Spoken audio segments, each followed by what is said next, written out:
दिनों मोदी जी और राहुल जी मिले तो मोदी जी ने कहा राहुल से कि तू क्या जानता है मेरे बारे में, क्या समझता है तू मेरे को।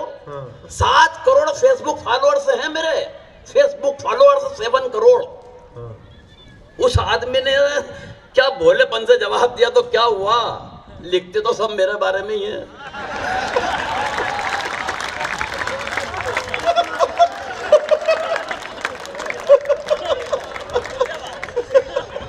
गोविंद राठी एक ऐसे ही छोटे कस्बे से है, उसी महक का कवि है। वो व्यंग का कवि है, व्यंग को समझना पड़ता है। व्यंग में और जो इसने सुनाया ये हास्य में एक अंतर है गुजरात वालों, और गुजरात तो व्यंग की भूमि है। यहाँ तो बड़े बड़े व्यंगकार छपने वाले, तारक मेहता कितने जब वर्षों से छप रहे हैं, वो कितना उनका बड़ा काम है। ये तो व्यंगकारों की भूमि है। व्यंग में बात देर में समझ में आती है, व्यंग में और हास्य में वही अंतर है जो बल्ब और ट्यूबलाइट में है। हालांकि अब तो ट्यूबलाइट भी जल्दी से जलने लगी, लेकिन थोड़ा देर से पहुंचती है बात, आप तक पहुंच जाए। तो मैं जो बात कह रहा हूं, शरद जोशी जी की एक पंक्ति व्यंग की आपकी तालियां कितनी लाएगी, इससे मैं अनुभव करूंगा कि गोविंद कितना जमेगा। जोशी जी ने कहा, सरकार प्रगति के लिए ठोस ही कदम उठाती है। मंत्री जी, सरकार प्रगति के लिए ठोस ही कदम उठाती है, पर वे कितने कदम इतने ठोस होते हैं, इतने ठोस होते हैं कि कई बार उठ ही नहीं पाते। व्यंग ये होता है, कहा कुछ जाए समझा कुछ जाए। ऐसे ही बारीक व्यंगकार गोविंद राठी को बुला रहा हूं, एक बार जोरदार तालियां बजाकर गोविंद का स्वागत करिए। आइए गोविंद। अब व्यंग देखना है, इशारे में व्यंग। हाँ, मैं नेताओं से, किसी भी नेता पे कोई कविता कभी नहीं लिखी, जो भी लिखा वो मध्य प्रदेश के नेताओं पे लिखा, भगवान की कसम। कोई नहीं लिखता नहीं।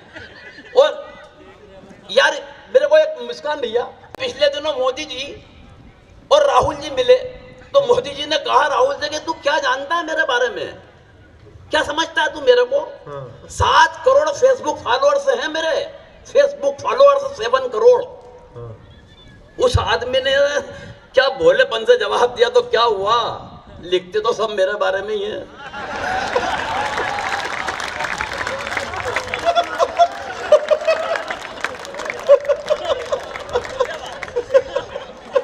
सही बता रहा हूं, क्या व्यंग करेंगे, क्या व्यंग करेंगे। और देखो ऐसा भी नहीं है, सारी जिंदगी हमें दोनों पार्टी के इर्द गिर्द घूमना है। कहीं आएंगी कहीं चले जाएंगी, कहीं आएंगी, लेकिन रहेगी वो दो।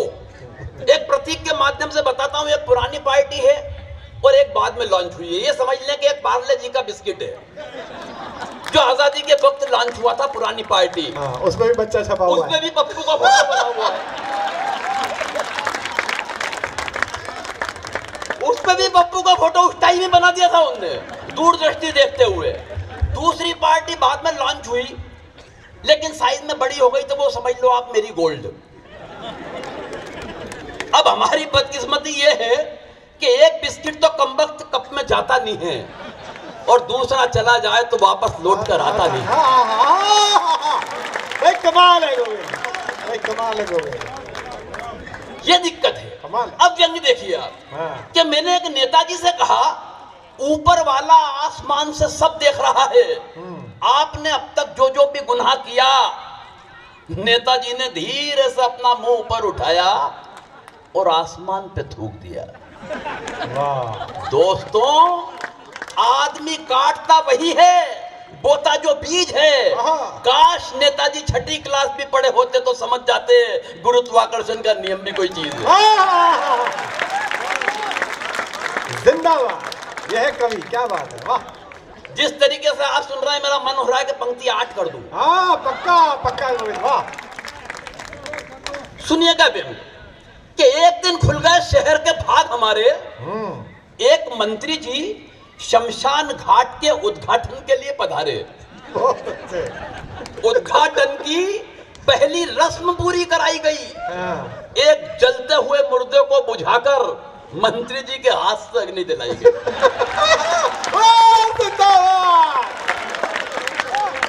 जिंदाबाद। एक जलते हुए मुर्दे को बुझाकर मंत्री जी के हाथ से अग्नि दिलाई गई।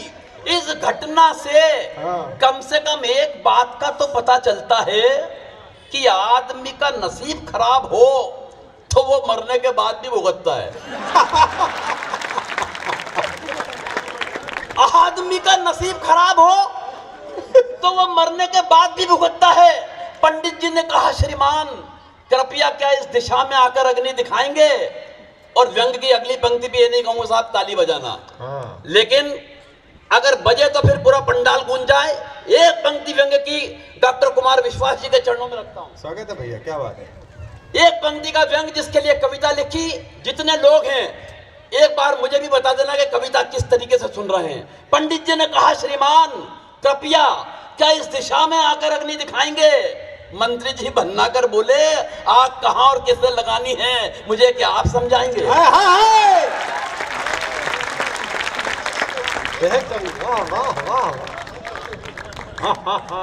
आग कहां और कैसे लगानी है मुझे क्या आप समझाएंगे? अरे हम इस हिंदुस्तान की राजनीति को बरसों से झेल रहे हैं, रोजाना विरोधियों के साथ तरह तरह की आग से खेल रहे हैं। और पंडित जी आप तो बुजुर्ग हैं, आपको तो कम से कम ये बात समझ में आनी चाहिए कि आग दिशा देख के नहीं, आग तो हवा का रुख देख के लगानी चाहिए। आग तो हवा का रुख देखकर लगानी चाहिए। अरे इन मुर्दों से निपटने की हमारी समझ को आप बेवजह नजरअंदाज कर रहे हैं। अरे पंडित जी वो हम ही तो हैं जो 70 बरस से इन मुर्दों पे राज कर रहे हैं। क्या बात है। काश मंत्री जी को पेट की आग और चूल्हे की आग के बारे में भी कुछ पता होता तो दोस्तों इस हिंदुस्तान का नक्शा कोई दूसरा हुआ होता। क्या बात है, क्या बात है। हाँ गोविंद, बहुत बढ़िया। एक कविता साहब पिछले दिनों उसने यूं जन्म लिया कि आपने देखा होगा टीवी पे एक न्यूज कई दिनों तक चली कि हरियाणा के एक शहर में एक भैंसा 7 करोड़ रुपए में बिका। अखबार में भी आया और टीवी पे भी हर चैनल ने बताया, न्यूज में भैंसा 7 करोड़ में बिका। अब तो खैर नौका हो गया वो इस कविता के बाद 2 करोड़ बढ़ गए हैं, इसके कुछ भी नहीं बढ़े। सच बता रहा हूं।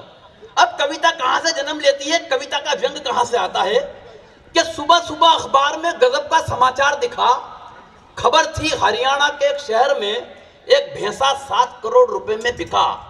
मैंने पत्नी से कहा, इस खबर ने मेरे जहन में सन्नाटा सा खींच दिया है, यूं लगता है सीएम यमराज ने अपना भैंसा बेच दिया है। पत्नी बोली है, मेरे भोले भंडारी मती मारी गई है तुम्हारी, सुबह से अलापे जा रहे हो, जाने कौन सा राग, खबरों के इस भूत ने खत्म कर दिया है तुम्हारा दिमाग। मगर खबरों का ये भूत इस सच के आगे ज्यादा देर नहीं टिकेगा। अरे जिस मुल्क में सीएम यमराज 2 कौड़ी में बिक जाते हो, वहां उनका भैंसा 7 करोड़ में कैसे बिकेगा?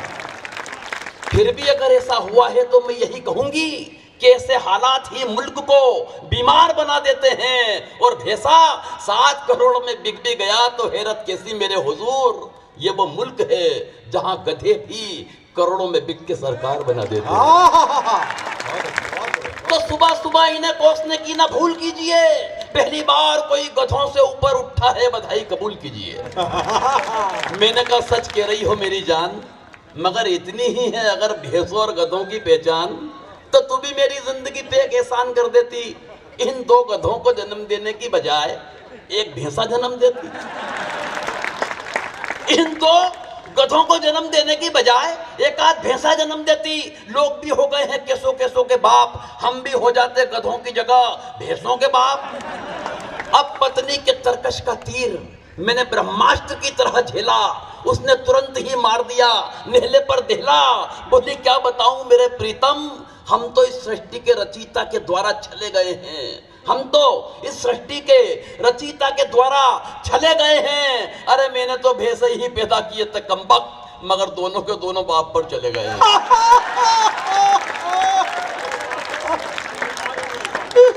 मैंने तो भैंसे ही पैदा किए थे कमबख्त, मगर दोनों के दोनों बाप पर चले गए हैं। अरे तुमसे ज्यादा तो दुखी मेरी राम कहानी है, मुझे तो उम्र भर 3-3 गधों से निभानी है।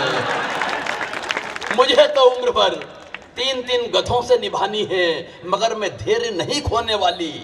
किसी ने वादा किया है अच्छे दिन जरूर आएंगे। मगर मैं धैर्य नहीं खोने वाली। किसी ने वादा किया है, अच्छे दिन जरूर आएंगे जब इन सरकारी राज की रथों में भैंसों की जगह ये गधे जोते जाएंगे। बहुत, एक बार जोरदार ताली।